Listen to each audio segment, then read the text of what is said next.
ایک چھوٹا سا گاؤں تھا جہاں یوسف نام کا ایک غریب لیکن بہت ایماندار لڑکا رہتا تھا۔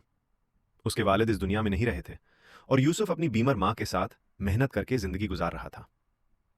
ایک دن بازار جاتے ہوئے یوسف کو راستے میں سکوں سے بھری ایک تھیلی ملی۔ تھیلی بہت بھاری تھی اور یوسف کی ماں کی دعوی کے لیے پیسوں کی سخت ضرورت تھی، لیکن یوسف نے اپنے دل کو روکا اور کہا، یہ میری نہیں ہے، اگر میں نے رکھ لی تو اللہ مجھ سے سوال کرے گا۔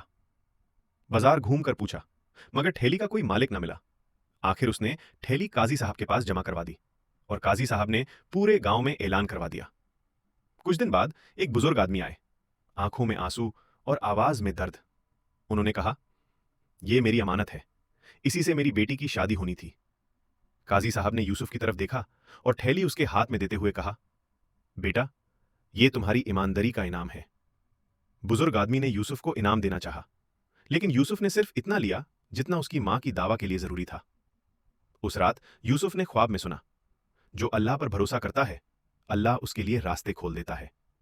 اور کچھ ہی عرصے بعد یوسف کو ایک اچھی نوکری مل گئی، اس کی ماں بالکل ٹھیک ہو گئی اور یوسف کی زندگی بدل گئی۔ اللہ اسے کبھی تنہا نہیں چھوڑتا، جو حلال راستہ چنتا ہے اللہ اس سے کبھی تنہا نہیں چھوڑتا۔